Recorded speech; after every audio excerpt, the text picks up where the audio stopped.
Tudo bem? Como estão? Esse aqui é nosso primeiro encontro de holofote filosófico através de canal YouTube para todo o Brasil e para o mundo inteiro. Esse aqui é uma iniciativa, digamos assim, particular. A fundação da primeira escola aberta de filosofia, que é a primeira do Brasil.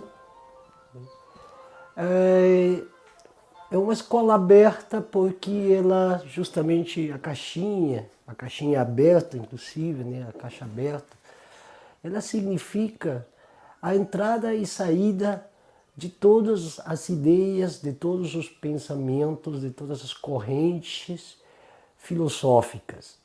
Aqui no nosso canal, a gente, através dessas, digamos assim, pequenas conferências que eu darei para vocês, eu vou ir apresentando as bases fundamentais da Escola Aberta de Filosofia a partir a partir da ideia de que as pessoas que têm o conhecimento devam passar à frente esse conhecimento, essa epistemologia, que agora está em curso, a epistemologia do Sul, ou seja, o conhecimento situado. Nós, onde estamos situados? Hoje nós estamos situados aqui e agora, no estado do Rio Grande do Sul, no Brasil, Cone Sul, América Latina. Então, todo o nosso conhecimento que pretendemos, ou que eu pretendo dar junto com os companheiros que estão colaborando nessa empreitada, todo esse conhecimento é um conhecimento situado. Essa situação define um pouco a nossa parte geopolítica e, por outro lado, também define linhagens dispostas a serem contempladas no viés da nossa cotidianeidade. Para começar, eu pretendi iniciar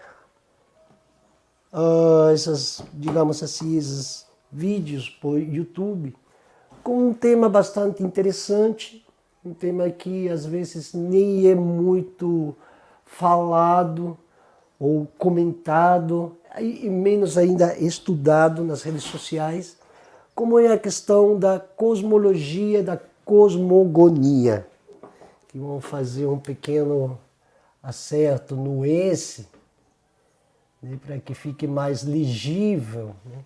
Cosmogonia. Por que eu decidi começar pela cosmogonia nesses holofotes filosóficos? E para começar, a gente tem que entender que tudo que se fala aqui é a partir da visual coletiva que o mundo tem sobre o mesmo. Dentro desse viés, a filosofia entra como uma disciplina, ou digamos assim, como uma paisagem, na qual se contemplam esses termos, cosmologia, cosmogonia, a nível de entendimento humano de por que ele está vivo, por que ele age, mediante que sistemas ele deve sua funcionalidade, e o porquê de que a vida ela é do jeito que ela é e não como muitos supõem que deveria ser.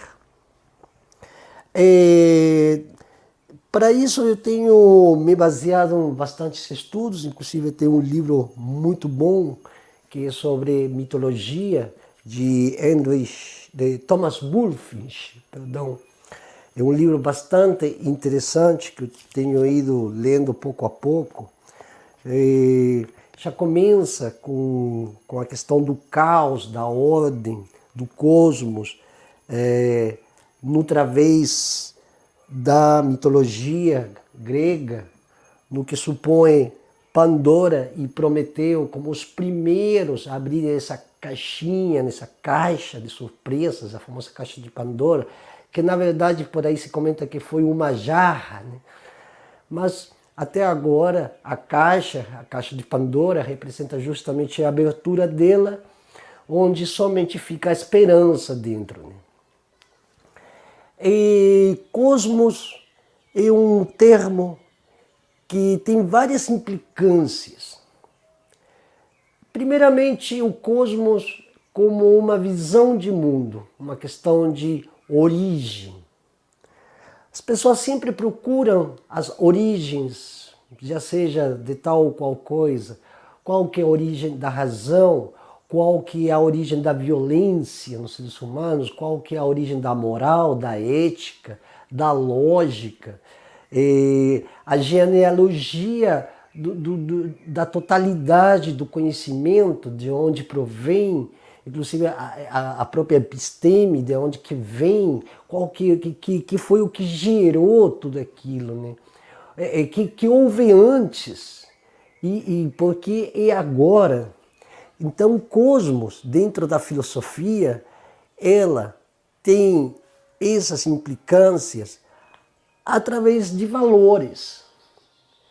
Esses valores, como, por exemplo, beleza, universo e harmonia, é a tríade que completa a pressuposição de cosmos como origem e como início, como como um começo, como um princípio, assim como existe o princípio do prazer, o princípio da conservação e da preservação, né? Então, cosmos, primeiramente, é beleza. O que quer dizer que a beleza, independendo de N quantidade de categorias, ela é beleza por si só. As categorizações, as etiquetas ficam fora desse contexto.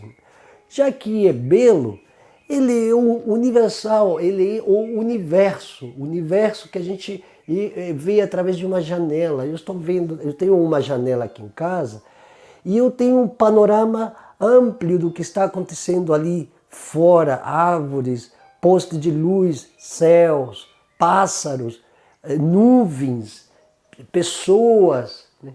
Então é belo porque é universal e ele vai cumprindo cada um desses elementos, ele vai cumprindo exatamente as leis que regem essas dinâmicas e da qual nós não podemos intervir, como muitos por aí supõem.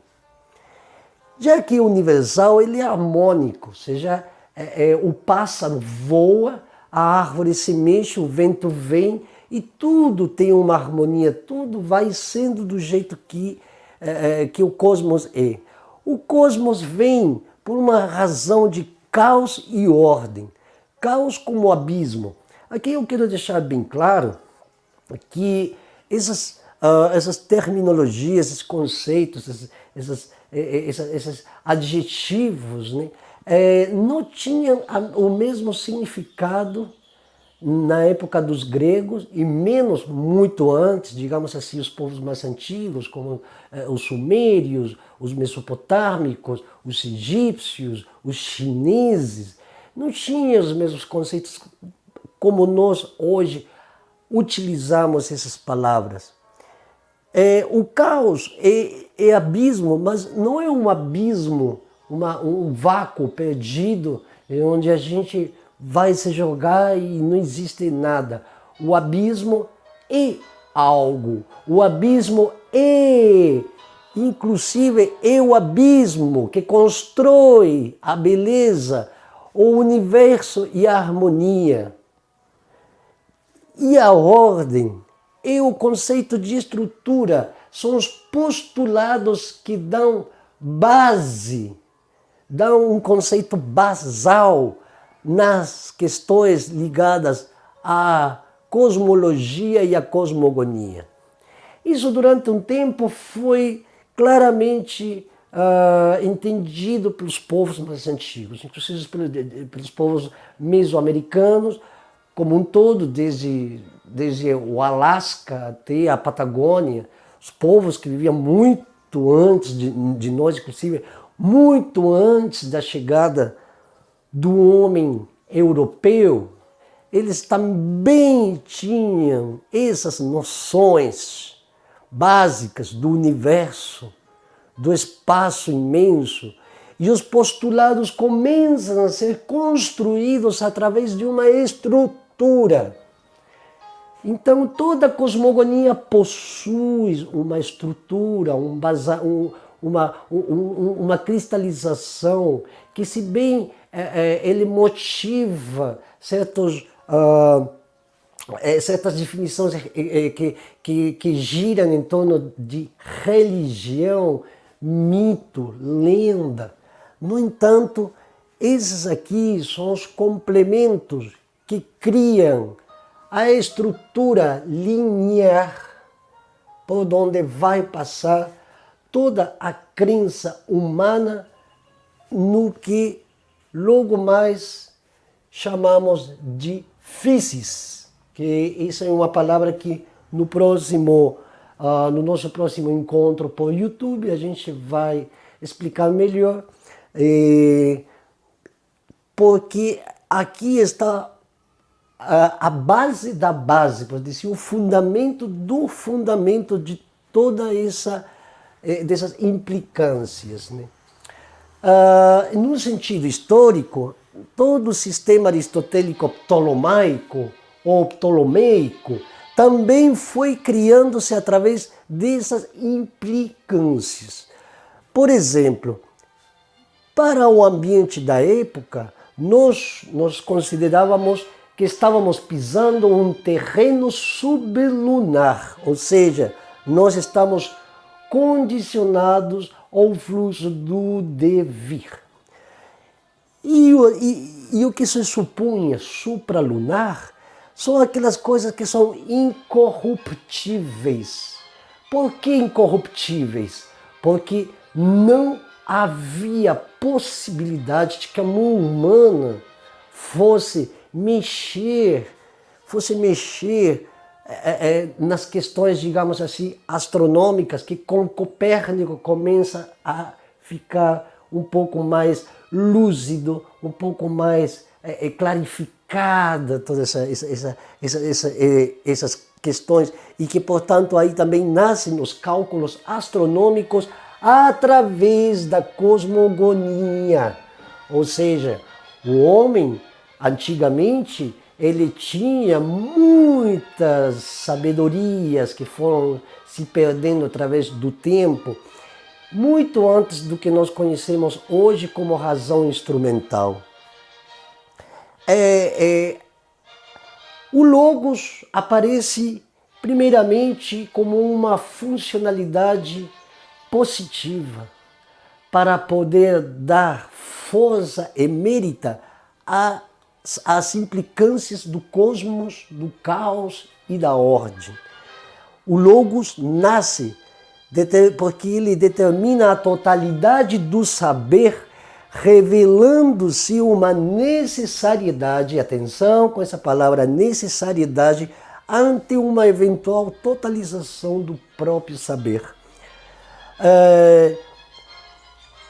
Essa parte aqui é muito interessante, porque quando o Logos nasce, quando se criam conceitos científicos onde o sufixo Logos vai aparecendo normativamente, ao mesmo tempo que essa necessariedade, digamos assim, essa defesa, esse escudo que precisa ter o próprio saber para ele não ser manipulado por forças, digamos assim, malévolas, ele também acaba sendo um contrafluxo. Vemos que a necessidade do próprio saber, mas a totalização flui com o próprio saber. Então, e nesse cosmos que nós estamos, os dois são antagonistas de uma mesma moeda, por falar assim, de uma mesma fase. Para entender isso, é necessário a gente ter uma posição firme dentro do âmbito filosófico, que ao estudarmos o cosmos, nós chegaremos ao fim o porquê existem conceitos como meio ambiente, ecologia, cooperativismo e comunitariedade. Por quê? Porque são resultados da necessidade implícita de ter o logos como fundamento científico. Nos próximos capítulos nós veremos também que o logos, ao mesmo tempo que defende, também é uma arma letal. E isso já vamos ir vendo gradativamente nos outros vídeos, né? Por enquanto eu gostaria que vocês soubessem que a cosmologia, a cosmogonia, aqui na Escola Aberta de Filosofia, remete exatamente a essa abstração filosófica e não de nenhuma outra ordem implícita. Aqui é meramente filosófico para convidar vocês a refletirem como o cosmos faz parte da sua vida cotidiana, segundo a segundo, enquanto seres seniscientes. Senisciência significa a possibilidade de todas as probabilidades de sentimentos, de sensações e percepções. Quer dizer que o ser humano, antes de ser um ser humano, ele é um senisciente. A senisciência que faz com que vocês tenham a percepção quase absoluta daquilo que eu estou dizendo agora e que vocês estão processando de algum modo ou outro para entenderem qual é a mensagem subliminar disto e qual é o role que vocês têm para entenderem-se cada um a si mesmo, tanto como indivíduo e como sociedade. Também nos próximos capítulos nós veremos algumas cosmogonias, por exemplo, as cosmogonias andinas, no caso da Chacana, que é a famosa cruz andina incaica, onde assim começa a vislumbrar questões ligadas à dualidade, aos conceitos dos elementares, né? A questão do marco geodésico, na qual essa chacana se situa, que tem também na variante brasileira do povo tupi-guarani a questão do som, o grande som, a grande música, que é a que eleva todas as coisas ao nível de um entendimento superior. Bom, hoje eu chego até aqui. Continuaremos no nosso próximo encontro de holofotes filosóficos, holofotes porque se acendem as luzes, um campo vasto, um grande campo de futebol, vê-se não mais vazio, senão cheio de forças, cheio de dinâmicas, cheio de energias, e que tudo isso não tem apenas uma mera explicação científica, como também deve ter um entendimento muito além do que é humano. Muito obrigado.